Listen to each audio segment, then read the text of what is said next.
Welcome to episode number 2 of Working for Charities. I'm Trip Mitchell. I'm joined, as always, by the best pair of co-hosts you could have, Randall Carlisle, longtime newsman. I love your, hey buddy, I love Working for Charities. Why don't we call that the name of the program we're doing? Is that a good idea?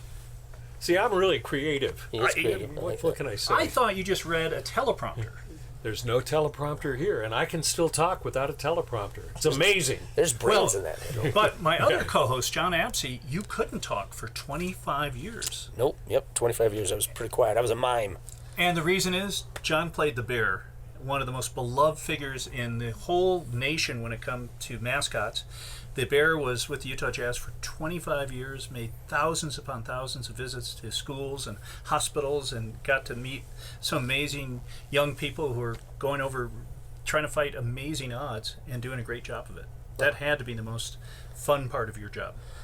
It was definitely the best part of my job. The fact that I was able to give back in that manner, to be able to go and hopefully change a child's life for, that day or for that 30 minutes I was with them. So that really is, that's what made being the bear probably, the highlight of my life. And he hated people like me because, see, we always made it a challenge when we'd see him out doing stuff. He'd say, "Hey, Bear," and have the microphone there and get him to say something, and nobody could ever get him to say anything. On the other hand, you tormented Randall. When Randall would be doing the MC event for a charity event, what did you used to do to him? I always thought we were cool until I talked to him a while ago. He was like, in the old days, I used to rent a tux for an event like that. I finally went to Nordstrom and had them make me a tux. First time I wore the tux, Bear, when he was Bear, he sprayed silly string all over me, and I thought, well, it's silly string, so it must be okay. And when I cleaned it off at night, there was like lines where the silly string was. It looked like it had almost bleached out. I mean, not huge lines, but lines that were visible that screwed up the whole tux. So thank you very much. I'm so sorry. Well, I wish you would have told me. We could have fixed that. He knows people who know people. No, I just considered it part of the deal, and it was fun. It was fun. So tell us who our guest is today. Today, we have Ivan Gonzalez, and he is with Best Seat in the House. And I got to know Ivan back, we were doing a networking event. No, I lied. We were doing, it was a networking event. It was up at a Grizzlies game. Unofficial networking event. Unofficial. It was up at a Grizzlies game up in a suite. Chris Pratt. Patch from Sweet Experience, thank you very much, was there, and we both met each other at that moment, and we just fell in love with each other. There you go. Pretty much. This is a love story, it folks. Is, everybody. No, Ivan, and it does amazing things, and just when you feel like you've talked to somebody that you feel does do amazing things, you talk to somebody else that does even bigger and more amazing things. It's awesome. So Ivan's one of those guys. So you're off. You kind of hurried us up. Sometimes we were having a great time talking among ourselves, and you're going off to do a wish for the Make-A-Wish Foundation in less than an hour. Yeah. Tell me what's going to happen later on today. I'll talk about my charity more, but the reason I volunteer at a lot of other charities, and when I decided to start my own charity, I wanted to make sure that my charity helped other charities and not competed with each other. Hence why me and John became friends, and we can talk about that more. But I was reached out. My charity is kind of known for the princesses and superheroes. I have another charity that I partner with called Heroic. But the only Disney prince I can dress up as is Maui from Moana. And I was requested to grant a little girl's wish to Disney. It's either Hawaii or Disney World. I can't remember on the top of my head, but I will be going as Maui in an hour and to this law firm that is sponsoring this girl to surprise her because Moana's her favorite movie. So fantastic. I'm excited. Awesome. Okay, it sounds like you're heavily involved in charity. You keep mentioning that. Was there any reason you got involved? So my day job, I'm the accountant at Ronald McDonald House. And about a couple years ago, for my birthday, I was, I'm not rich in any way, but I was kind of like, I kind of have everything I want. I'm single. I don't have too many big bills or anything like that. And I just started working at Ronald McDonald House, and I was like, I noticed the kids in the hospital getting all these treatments and stuff, and I'm like, it's kind of boring being up at the hospital or staying with us. And I was like, I'm gonna throw a carnival for the kids on my birthday, and had my friends come in, chip in. We did food, we gave prizes, and it was kind of funny because the kids were like, wait, you're giving me a present on your birthday? Your birthday. And I was like, yeah, that's what we're doing. They're like, what? And I'm like, yeah, I don't want anything for me. I wanted it for you guys. And loved it. Absolutely loved it. And then a couple months later go by, and I'm just like, I need to do something else. So I did a luau, and then started doing one event a month at Ronald McDonald House. And notice my budget can't keep doing this, and I have you have unlimited budget. I have exceeded it. Yeah, I He's an exceeded accountant, it. so he knows. Yeah, Right. I know. Yeah. So I was like, well, I gotta do something about this. So, and like I said before, I didn't want to start a charity because I was like, I involved with all these other ones, working and volunteering. And my dad was like, you should start your own charity. And I was like, okay. And being an accountant for a charity, I thought I knew a lot of the stuff. The first 3 months was just a crash course of learning a lot of pitfalls and blessings. But about 3 months in, I was doing this event, and I'm a planner. So when I plan these events, it's like weeks before. And this event kept getting switched, and I was getting really frustrated. And later to know why it was being switched. So I finally got this event going. It was a makeover night for the kids in the hospital, well, mostly the little girls, and the moms. So we had this girl in a wheelchair come down, and she's like, when I say we, my female friends were doing it. I was just watching because I can't. You can't put makeup on. Look Yeah, better? no. Okay. So Hard. So this little girl comes down in a wheelchair, and she's like, can I get my toenails painted? And we were usually just doing the hands and the face, and we're like, yeah, sure, whatever, my one friend was painting her toenails, and I noticed her mom was getting pretty emotional. And I was like, hey, is there anything you need? You need water? Are you okay? She's like, no, everything's great. And I keep looking at her. I'm like, are you sure? You don't look like you're okay. You seem a little emotional right now. And she's like, no, actually, my daughter has this condition where her body deteriorates. I cannot pronounce what it is, but basically things stop working and they have to amputate every few years. And she said, my daughter's losing her foot tomorrow morning. Oh. And as no parent wants to ask this question, what do you want to do on your last night with both feet, And she told her mom, she's like, I just want my toenails painted that morning. And this event that had switched 3 times, that I got frustrated, instantly was like, well, that's why. It wasn't supposed to happen 2 weeks ago. It was supposed to happen tonight before she lost her foot. No lie, 3 months later, see this girl again. I'm like, oh, crap. She's back at the hospital. I'm doing a petting zoo event. I have a friend who owns a mobile petting zoo. And this girl is, for an hour, just petting a little bunny. Just petting a bunny. I mean, we had tons of animals, and I'm just like, she just wants the buddy. And then I see the mom. I'm like, I don't really want to talk to her. Oh, but I was like, okay, let's talk. And she's just like, she just kind of broke down again. She's like, I can't believe you're here again. Next week, my daughter loses her hand. Oh. And all she wanted was to touch something fluffy. And I'm just like, okay, I need to keep doing this. I need to keep doing this charity. Even though those first few months was a lot of learning, I was like, I need to keep doing this. And so it's not just kids with cancer or some kind of illness. I wanted to make sure this charity affected any kid with some disadvantage. So we help kids in foster care, special needs, kids living in poverty and refugee kids, along with kids with cancer and illness. And 2018, our first year, we served 600 kids. And then this year, just in April, in the month of April, I served 400. So my goal was 1,000 kids this year, and I'm pretty sure we're going to hit it. And it's amazing meeting other charities. Mascot Miracles is a great partner of mine.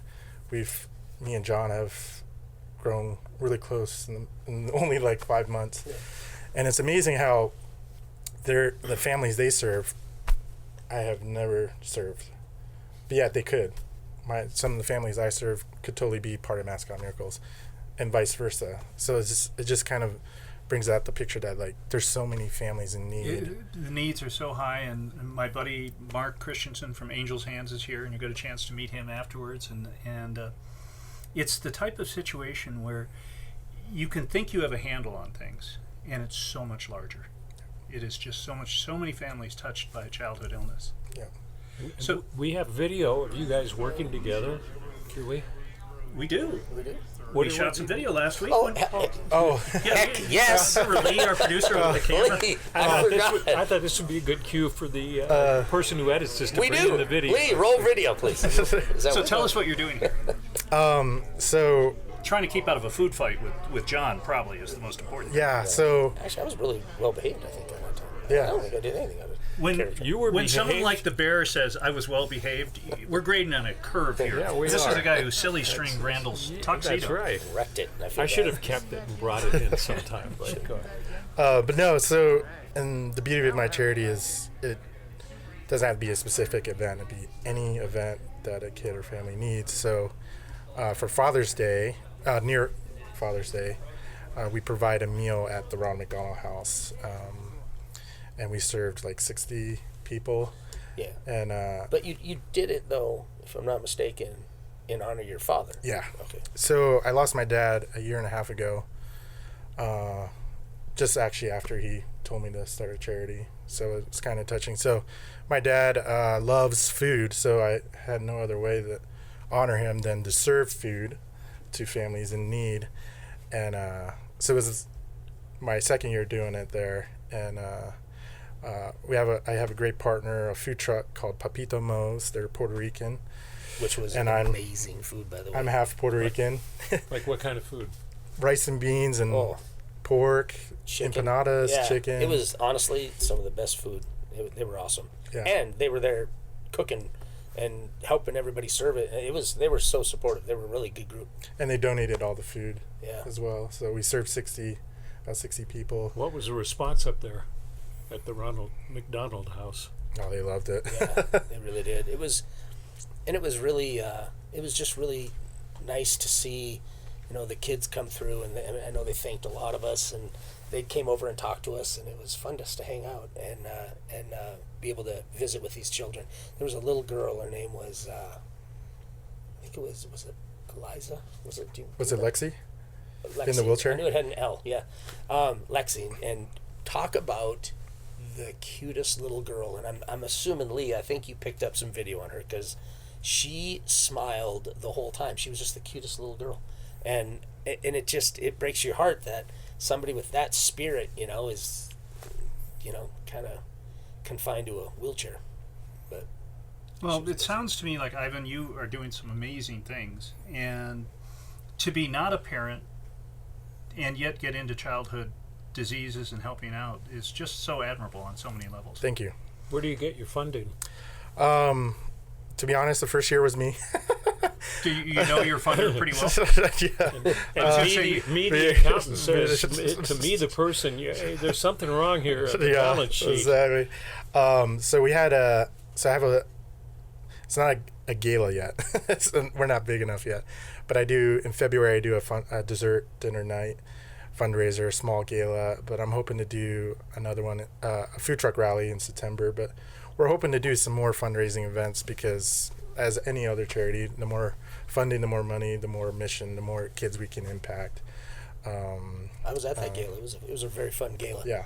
It was a lot of fun. They had a lot of really good auction items, and a lot of people showed up. How many desserts did you smash into people's faces?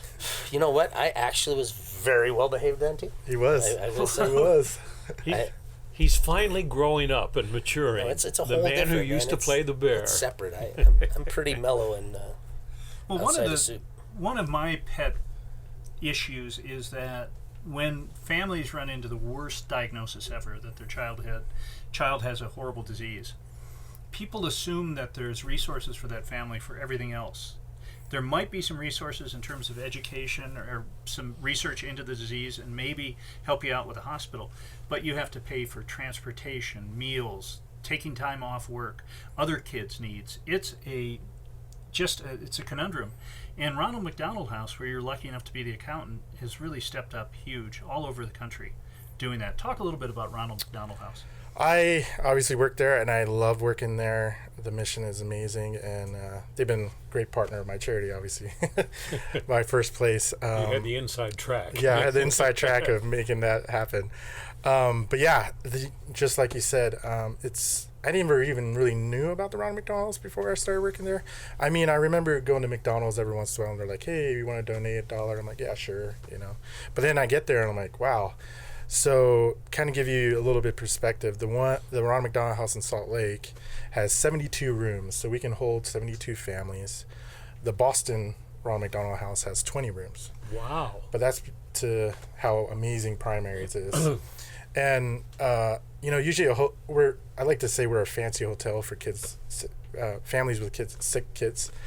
Usually a hotel to be booked is a great thing. For us, that means a lot of kids are in need. And the last year we've been around 95% occupancy.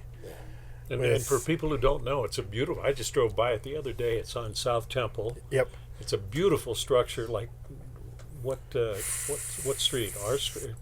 Right off South Temple and M Street. M Street. Yeah. It, like you said, it is beautiful. We, when it was being built, I got to go through it, and then after it was built, I got to see when it was finished. But it's amazing. I mean, the entertainment for the kids and the rooms and the TVs, the video games. It's amazing. And Ronald McDonald House tries to take care of as much of the other stuff as we can. Obviously, we can't do anything with the insurance, medical part. But yeah, housing is free of charge. We do ask for a donation, but that's just, we ask. But any family can stay there as long as they have a kid getting some kind of treatment. But a lot of times it could be you just have the flu or whatnot. And we also have a family room up at Primaries, which is like an extension of ours. So for those dire needs where the parents have to be really close to their child, they're like within 15 feet, but they can sleep. And the hospital has the phone number to all our rooms. We have 4 rooms up at Primaries, so that within 1 minute they're by their kid's side. So we have that as well. How many? And I'm not sure if you know this answer, but how many Ronald McDonald houses are there in the nation? In the world, there's over 100. Most, not all states have one, but most do. Ours covers the biggest area, and mostly because of Primaries, but they handle Nevada, Montana, Idaho, Utah, Wyoming. But yeah, we've had families from Bolivia, Bermuda. The family from Bermuda stayed with us for a year. So we were their house. We were their home away from home. So they spent every holiday with us for a year. So it doesn't matter how long you're in the hospital, we'll be there to help. And I mean, can you imagine being in a hotel for a year? I mean, the cost of that. But yeah, and then also we provide food. So groups like my charity went and provided lunch. Other companies or volunteers can come provide breakfast or lunch or dinner. But we also have like Smiths and other people that will donate food, that the fridges are always full no matter what time of the day, because obviously getting treatment doesn't usually mean I can make it back for dinner at 6. But yeah, it's always full. So then we have transportation up to the Primaries and the different hospitals. So like the Bermuda family, they didn't have a car, but we took care of that for them. So Utahns are very giving people. What are your observations, both as when you were the Bear or what you're working now and yours with what you're doing, about Utahns in general? Utahns in general are amazing. some of the most caring and concerned people for other people. I really feel that when there's a need, like, you know, if you ever needed something, I think, you know, people really jump on board and are really willing to help around here. You get the same feeling, right? Yeah, I agree. Like, honestly, I'm the founder and director of this charity, but the blessings and the partnerships and the people that have donated things, experiences, you can't pay for.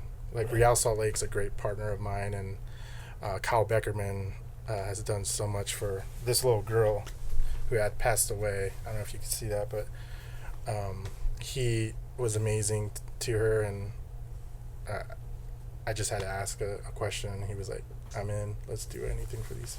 So I've been blown away. I'm from Philly originally. I moved here about 6 years ago, and just how Utah is this great state.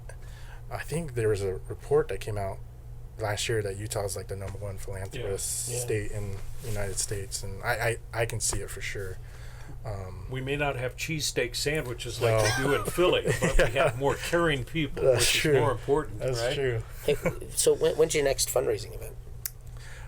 We're hoping to do in September, but we do have a need for yearly sponsors. So basically, you would be at different levels. You can sponsor Best Seat in the House, and we would put your logo at all our events that we do for our kids. But yeah, we're hoping to do in September, nail down food truck rally. Papito Mo's, the food truck, is going to donate all the food, and they have other food trucks that are like way committed, that it's not like 10%, it's like the whole night all the food will come to Best Seat in the House, which I'm blessed for. How did you come up with that name? Interesting. So our motto for Best Seat in the House is we just want kids to be kids. Like, and it's, for me, it's kind of a two-person view. You have a kid, whatever condition they're being in, foster care or going through cancer treatment or whatnot.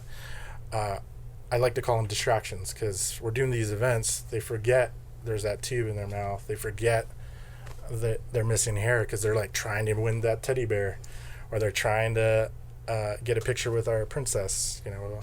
But then you also have the parent's view, if there is a parent in situations, obviously not in foster care, but if there's a parent view, you get some respite, you get some relief for a couple hours, and you see your kid having fun, you know, because a whole day of cancer treatment takes a lot out of a kid and the parent. But then you see the parent just like get emotional, and that's the best view for me, and I believe that's the best seat in the house, is watching these families, watching these kids enjoy life, being kids, even if it's for an hour or two. I just love it. So that's why I called it the best seat in the house. It came really quick, because I was like, what am I going to call this? And I'm like, look at this view. That's the best So, view. Ivan, you're an example that one person can make a difference. Yeah, for sure. And sometimes you feel, you know, you're watching TV and you're looking at all the bleak stuff out there, and yet rather than mope about, you decided to make a difference. For sure. And it's kind of amazing, isn't it? Yeah, sometimes I'm like, can I really do this? But it's, yeah, you just, like that girl, all these kids motivate you, and John and whatever charities you guys, I know you can relate to that, you know, you can't put a price on giving back, and I love it, and I'll keep doing it. Thankfully, I didn't have a lady call me, how dare you, to keep me motivated, but yeah, it's amazing, and I love it. Even the tough times of holding a mom when the kid passes away, I can't tell you how many moms I've held, that even that rough part, I'll take that any day, because I know I was there for someone. As an ex-news person, I know the media is guilty of covering the biggest charities. Whatever is happening on a weekend or a weekday or whatever, the American Cancer Society and things like that, or the Race for the Cure.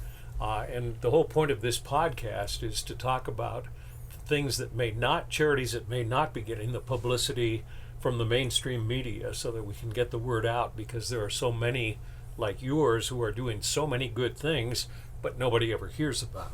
So no, exactly, and I'm thankful to be on the show, and for any other small charity, please get in contact with me or John, because we do charity networking nights. John has been doing that, and that's been helpful for me, because as small charities, it's hard to. Here's American Cancer Society, and there's me.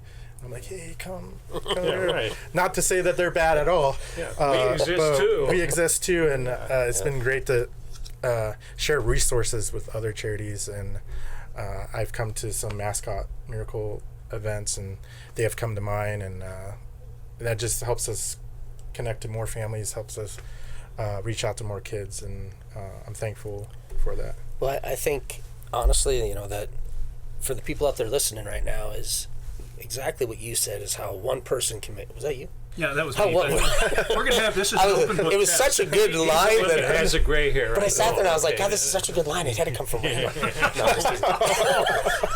just got torpedoed. I am so teasing. No, Trip, you're awesome. So, with what Trip said about, one person being able to make a difference, is you inspire me in the fact that you did, as an individual, go out there, make this difference, and it took a lot of people to get the bear rolling in that right direction, and for me I had an army, and you're a one-person army, and I just think that we need to applaud that, because there's not many people that want to go out there and put themselves out like that by themselves. Yeah, and sometimes I think I'm like, man, this is kind of crazy, because I have no kids.